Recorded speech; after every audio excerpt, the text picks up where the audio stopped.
میں نے کہا میں آپ کے سامنے مسئلہ علم غیب رکھتا ہوں. سب سے زیادہ اعتراض اسی پر ہوتا ہے نا، مسئلہ علم غیب کی وجہ سے شرک کا فتح ہوتا ہے. میں آپ کے سامنے مسئلہ علم غیب رکھتا ہوں. جہاں غلط ہو نشان نہیں فرمایا. اگر آپ اجازت دیں تو میں بھی آپ کے سامنے رکھوں. انہوں نے تو فرمایا تھا کہ بالکل اس میں تو کوئی اعتراض نہیں پڑا. ان کا تھا کہ وہ اگر تو بالکل اللہ جیسا علم غیب مانا جائے گا یقیناً شرک، اور ایسا ماننے والا مرتا ہے. لیکن ہم اللہ کے علم غیب میں اور نبی کریم علیہ السلام کے علم غیب میں کچھ فرق کرتے ہیں. پہلا فرق یہ کرتے ہیں کہ اللہ کریم کا سارا علم جو ہے وہ قدیم ہے، اور نبی کریم علیہ السلام کا سارا علم حادث ہے. آپ کو تو اس کی توضیح کرنے کی ضرورت ہے. دوسرا فرق یہ ہے کہ اللہ کریم کا سارا علم ذاتی ہے، اور سید عالم صلی اللہ علیہ وسلم کا سارا علم عطائی ہے. تیسرا فرق، اللہ کا علم بڑھتا نہیں ہے، بڑھ سکتا بھی نہیں، اور نبی کریم علیہ السلام کا علم پاک بڑھتا رہتا ہے، بڑھتا رہتا ہے، بڑھتا رہتا ہے. ہو سکتا ہے آپ حیران ہوں کہ بھئی یہ کیا ہے، سرکار کا علم بڑھا دی، شان بڑھا دی. یہ بڑھے گا تو اسی کا نا جس کا پہلے کم ہوگا. یہاں ہم حیران نہیں ہو رہے.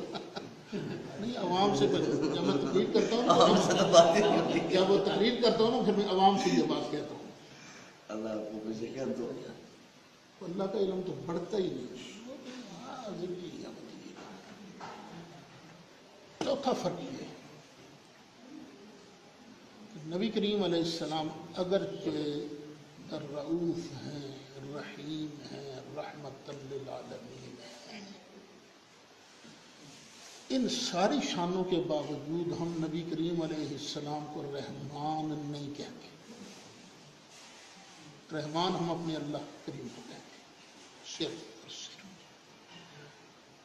اسی طرح یہ بات بالکل درست ہے کہ اللہ کریم نے نبی کریم علیہ السلام کو غیب پر مطلع فرمایا،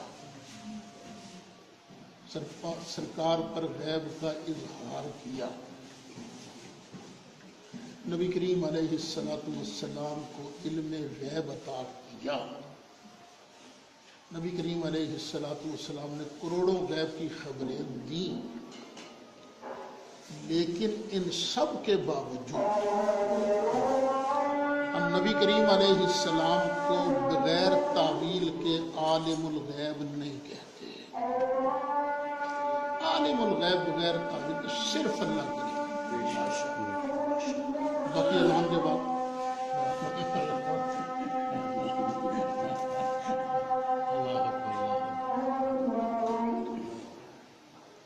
اور یہ فرق تو میرا خیال ہے اس میں تو کسی کا اختلاف نہیں ہوگا کہ ہے اس میں.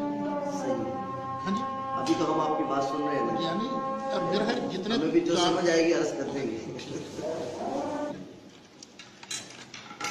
یہ نہیں ہو سکتا کہ اللہ تعالیٰ کا علم کسی وقت کسی شے کے کسی گوشے کی طرف متوجہ ہے. اللہ کا علم ہر وقت کائنات کی ہر چیز کے ہر گوشے کی طرف متوجہ ہے. اور یہ ہوتا ہے، ہو سکتا ہے اور ہوا بھی ہے کہ نبی کریم علیہ السلام کو علم کے باوجود کئی مرتبہ توجہ نہیں تھی.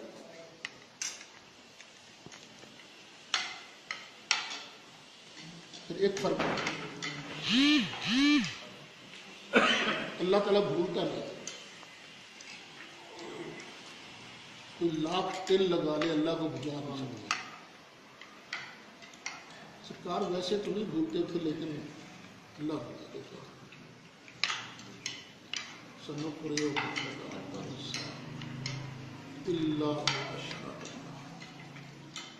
یہاں انداز بیان کا فرق ہوتا ہے. کئی بار بیان کو لگی ہے ساڑھے ورگے سن بھول جاتے سن جس طرح وہ 2 رکعت پڑھائی دئی بھی ہے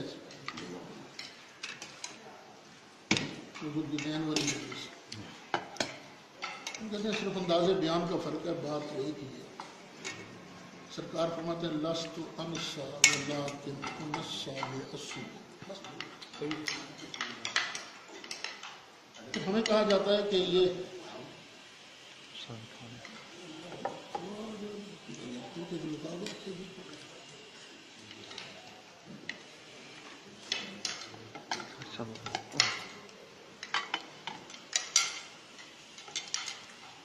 ہم لوگ شاید نبی کریم علیہ السلام کے علم مقدس کو اللہ کے علم کے برابر مانتے ہیں جتنا مانتے ہیں.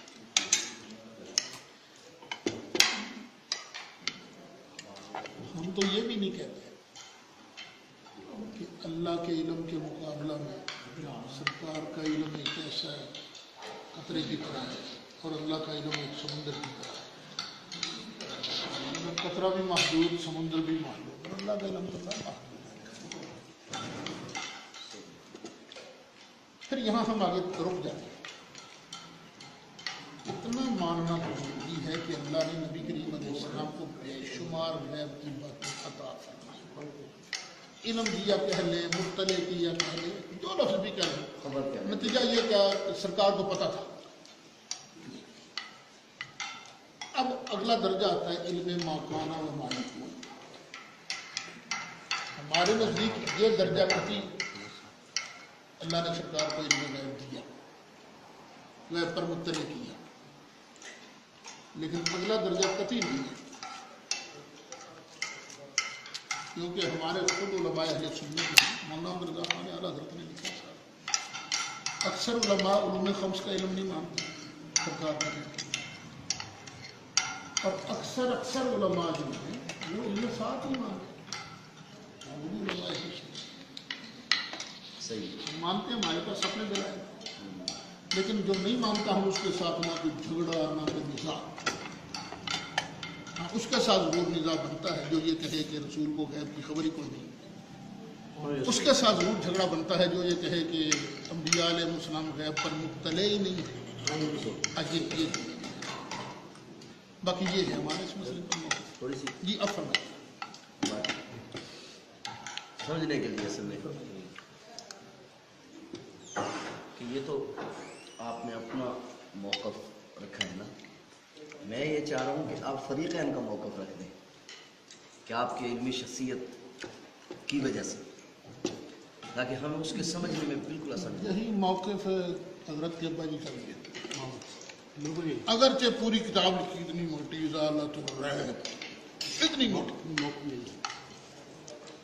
خلاصہ 50 حدیثوں تو پہلے لکھنی ہے نا. تو سرکار کو اس کا بھی پتا تھا، اس کا بھی پتا تھا، اس کا بھی پتا تھا. رزلٹ کیا نکلا وہی جو میں نے چند لفظ بیان کر دیا. میں مولانا منظور نعمانی کی کتاب مبارک الغیب، اس کا بھی یہی سرکار کو اللہ نے شانیں بڑی دی تھی لیکن وہ خدا نہیں تھے. کان وہ یہاں پر ہم بھی کب خدا نہیں تھے. یہ میں سمجھتا ہوں جھگڑا صرف واعظین نے بنایا ہے.